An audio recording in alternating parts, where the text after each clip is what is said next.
Salut à tous, aujourd'hui on se retrouve à nouveau sur Blender pour faire un nouveau tutoriel sur le compositing, on en a déjà parlé un certain nombre de fois. Et donc on se retrouve à nouveau avec cette scène, donc avec ce vaisseau au-dessus de cette ville.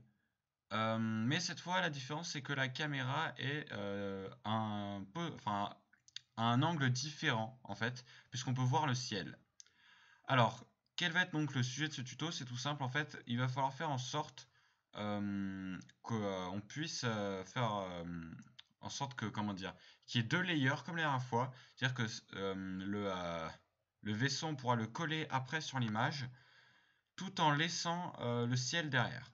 Alors, quel est le problème? En fait, c'est simple, c'est que pour faire le vaisseau donc sur cette ville, eh ben, on a besoin d'aller cocher ici transparent ici. Et si on clique, si on coche sur Transparent, et bah, ça va enlever votre magnifique ciel que vous avez trouvé sur internet. Et, c'est pas ce qu'on veut. Nous, on veut garder le ciel. Alors, comment est-ce qu'on va faire? C'est tout simple en fait. Il y a juste un petit truc à cocher en plus. C'est ici. Vous cliquez sur Environment. Alors, qu'est-ce que ça va faire? En fait, ça va, disons, ça va prendre une nouvelle info. Ça va prendre l'info de l'environnement, donc de la skybox en fait. Et vous pourrez réutiliser tout ça. Alors, du coup, maintenant, dans le panel du rendu, vous pouvez aller cliquer sur Transparent. Alors, ça a disparu, c'est tout à fait normal. Je vous l'ai expliqué. Vous allez donc ouvrir le Node Editor. Nous sommes déjà dans le compositing. Et on va faire donc comme la dernière fois. Voilà, vous faites les deux render layers. Vous ajoutez dans Color un alpha over. Et donc, hop là, je n'oublie pas. Render layer en renderizer 001. Voilà. Donc là, on a le début du compositing. Alors, je vais pouvoir donc lancer un rendu et on se retrouve juste après. Ça y est, le rendu est fait, donc nous avons donc l'aperçu ici, et on va pouvoir commencer notre petit travail dans le compositing. Alors, on va fermer le UV Image Editor. Souvenez-vous, avec V, vous pouvez dézoomer, et Alt V, vous pouvez rezoomer l'image en arrière-plan grâce au Viewer Node. Hop, alors, comme vous pouvez le voir, on a un nouveau input ici, c'est Environment. Alors, comment on va s'en servir? C'est tout simple. On va ajouter un add. Non. Donc add color mix. Alors, le principe est en fait que il va falloir. Alors, comment expliquer ça? En fait, on pourrait aussi utiliser le alpha over. Alors, il me semble que c'est avec le mix.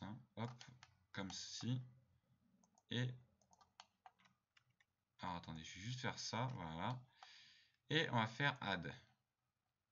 Ok, j'avoue que je m'en doutais un peu. J'avoue, je m'en doutais. Alors, du coup, on va pouvoir enlever ça, inutile de le garder. Je m'en doutais un petit peu que ça fasse ça. Donc en fait, il faut utiliser un alpha over.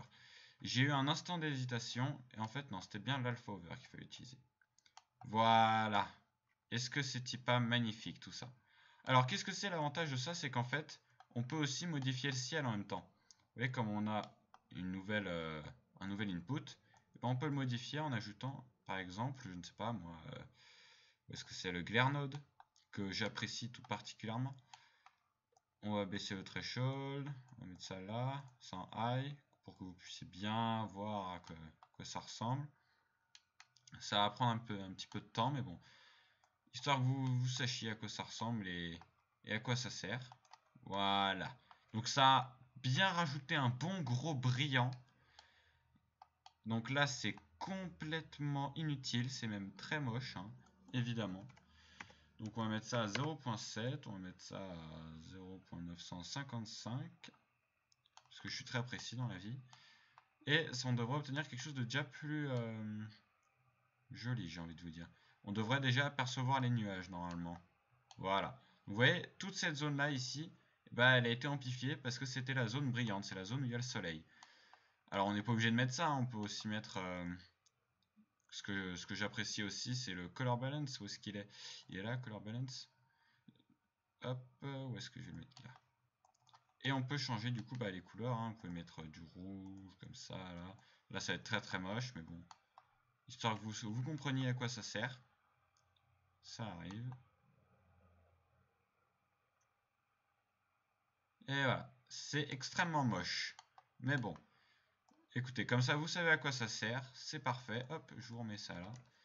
Alors, l'utilité de faire ça, c'est quoi? C'est tout simplement que du coup, vous pourrez travailler du coup sur chaque élément du décor indépendamment. Si vous voulez changer le vaisseau là comme ça, et ben vous pouvez. Si vous voulez lui mettre, je sais pas moi, un blur, je sais rien moi, l'histoire, vous pouvez. Si vous voulez le rendre plus petit par exemple, je sais même pas, j'ai mis ici 0.5. Voilà, oui, vous le rendez plus petit, bah vous pouvez. Il n'y a pas de problème.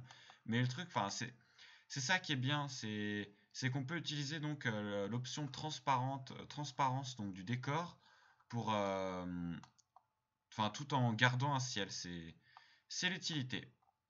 Enfin bref, voilà. Je ne vais pas vous en montrer plus, c'est inutile. De toute façon, je vais faire d'autres tutoriels sur le compositing et on en découvrira tous ensemble tous les jours un peu et hop, on en pourra tous avancer en même temps. Allez, donc sur ce, je vous dis donc à la prochaine pour une prochaine vidéo. J'espère que vous avez apprécié.